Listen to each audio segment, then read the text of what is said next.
पूरा देश, पूरा विश्व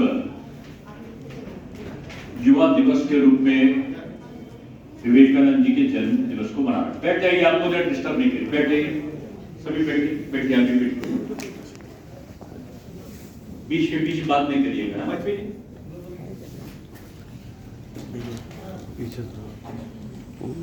आज पूरा देश राष्ट्रीय युवा दिवस के रूप में 12 जनवरी को मना रहा है। हम सब जानते हैं कि विवेकानंद जी का जन्म 12 जनवरी 1963 को हुआ है और बचपन में उनका नाम वीरेश्वर था। बाद में उनका नाम नरेंद्र नाथ दत्त रखा गया है और वो एक ऐसे युवा थे, एक ऐसे बालक थे जिनकी मेधा शक्ति का कोई जोड़ नहीं था। वो युवा अवस्था में ही स्वामी रामकृष्ण परमहंस से मिलते हैं। वो उनकी परीक्षा, मन में उनकी अपेक्षाएं थी और एक तरीके से वो टेस्ट करने के लिए उनसे मिले थे। लेकिन रामकृष्ण परमहंस जी से जब उनका सानिध्य हुआ तो उनको लगा कि यही मेरे जीवन का जो मोड़ है, मेरे जीवन का जो उद्देश्य है, उसको वो पूरा कर सकते हैं।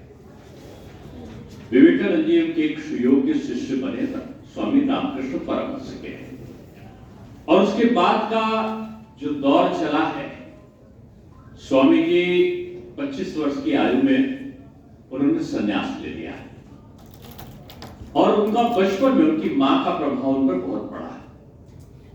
और कहते हैं कि स्वामी विवेकानंद आध्यात्मिक पुरुष थे, वेद और वेदांत में कंठस्थ थे। भारत का जो हिंदू दर्शन है, भारत की जो सांस्कृतिक विरासत है, उसकी अमिट छाप उन पर थी। और उनके बारे में प्रसिद्ध बड़ा प्रसंग आता है 1893 में, जब वो शिकागो गए। वैसे तो दुनिया के तमाम देशों में गए, लेकिन जब शिकागो गए तो एक हार्वर्ड यूनिवर्सिटी के प्रोफेसर थे, उनके आमंत्रण पर गए। विश्व धर्म संसद का आयोजन अमेरिका में था। दुनिया के तमाम देशों के लोग वहां पर आए थे। स्वामी जी लुंगी पहने, ढीला सा कुर्ता पहने, साफा लगाए जब वहां पहुंचे तो उनके आयोजकों को लगा कि अजीब सी आवृत्ति वाले नौजवान 30 साल की उम्र थी, ये इतने बड़े विद्वानों के बीच में क्या बोलेंगे, तो उनको मंच पे स्थान नहीं दिया और नीचे बैठा दिया। जब नीचे बैठा दिया तो जिन प्रोफेसर ने, हार्वर्ड यूनिवर्सिटी के प्रोफेसर ने उनको बुलाया था, तो उन प्रोफेसर ने स्वामी जी के कान में जाकर कहा, स्वामी जी मैं बड़ा शर्मिंदा हूं, आप नीचे बैठे हो और जो आपसे कम विद्वान है वो लोग मंच पर बैठे। स्वामी जी बगैर विचलित हुए बोलते हैं, ये मेरा सौभाग्य है कि मैं नीचे बैठा। उनका ऐसा क्यों है स्वामी जी? बोले देखो, जो नीचे बैठा है उसके लिए ऊपर जाने का अवसर है, ऊपर बैठने का अवसर बराबर है, जरा सा अच्छा काम करोगे ऊपर पहुंच जाएंगे।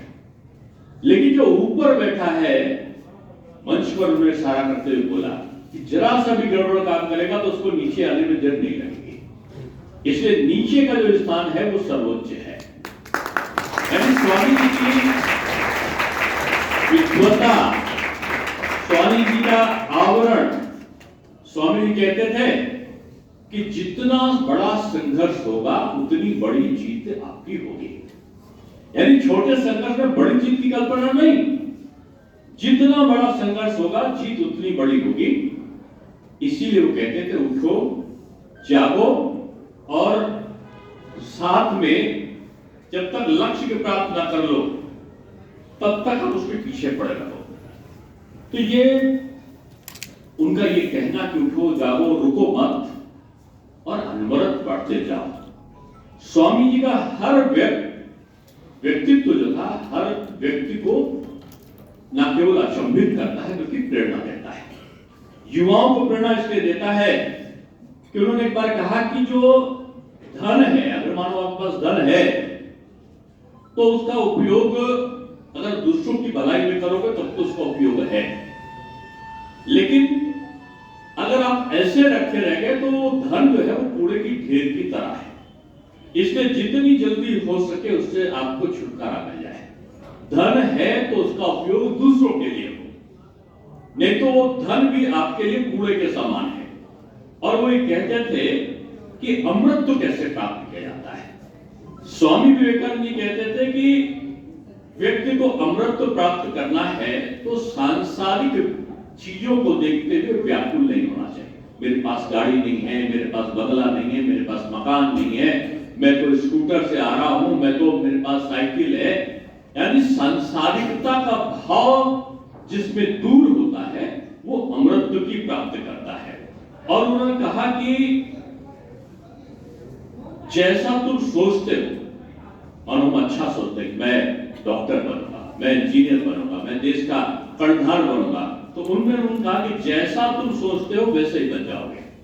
खुद को निर्भर मानते हुए अगर आप अपने को सबल बनाना है तो आप सबल बन जाओगे, लेकिन आपकी मानसिकता जैसी है उस मानसिकता के अनुसार ही आप आगे बढ़ सकते हो। स्वामी विवेकानंद जी के जो विचार थे, उन्होंने कहा जब तक आपको खुद पर विश्वास नहीं है तब तक भगवान पर आप विश्वास नहीं कर सकते।